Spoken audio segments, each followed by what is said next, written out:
How do we make a difference? Through hope and optimism, through activism, through engagement. I'm not, by the way, if you think I'm talking about political activism, not at all. I'm not talking about that at all. I'm talking about you as engaged citizens, as engaged students, because as students, you have an incredible power in your hands. You're the intellectual elite. You're people who can read and write and express yourselves and use technologies in ways that others can't. You have to be the voice of the unheard. If there is a child that goes hungry every night, if there's a child that goes without shoes, if there's a child that goes to bed without the conditions that you have, that I have, it hurts me, even though it's not my own child. If there's a senior citizen, a grandfather, a grandmother, that has to choose between medicine and having to pay rent, even if it's not a relative, I feel poor for that. Every one of you should. It may not affect your dreams in the way that you see it, but it sure does. It affects everything that you will do for the next 5 to 10 years. That is being engaged. That's being responsible. That's caring for others. What I need is to teach, and I teach this to my students every semester. Your diploma by itself, your diploma, if you are just here to get that piece of paper, that 8 by 11, so you can put it on a wall. In my view, in my humble opinion, you have not accomplished your dreams.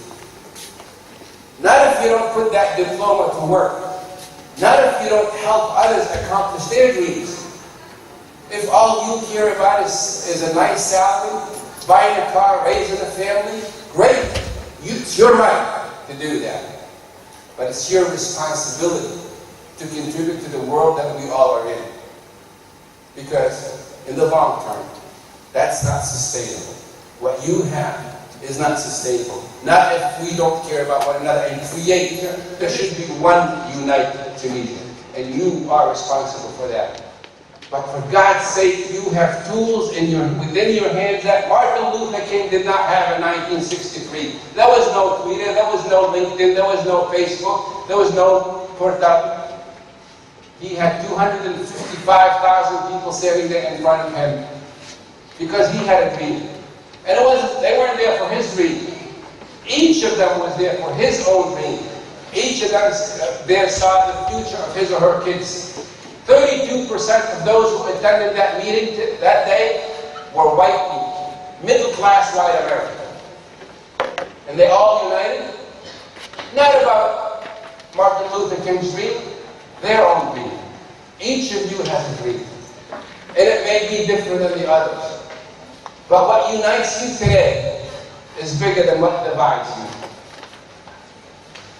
you. You want to put your stamp on the history. We were the generation that stood up to our school administrators. We were the generation that stood up to our bullied National Assembly deputies. We were the generation who spoke up through every means of communication that we have today. Ladies and gentlemen, if one voice could change a nation in America, one voice can change a room in Tunis. If my voice can put a little thought, a little idea, a little question mark in your head, then your voice should do the same thing with your friends and circle of influence. All of your voices can change a university. All of your voices can change many universities. And from many universities we can change a city.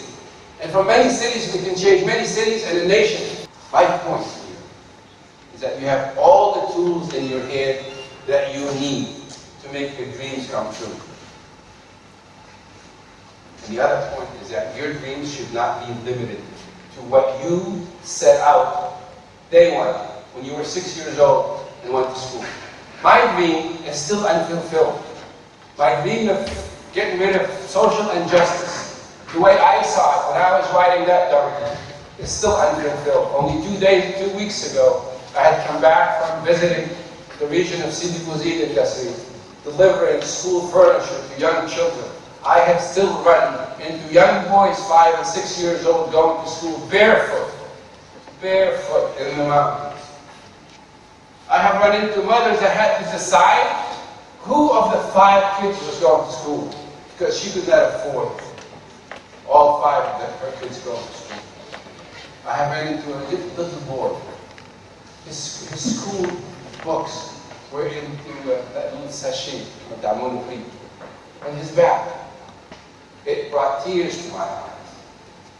This is not the Tunisia I wanted to come back to. This is not the Tunisia that you should accept. This isn't.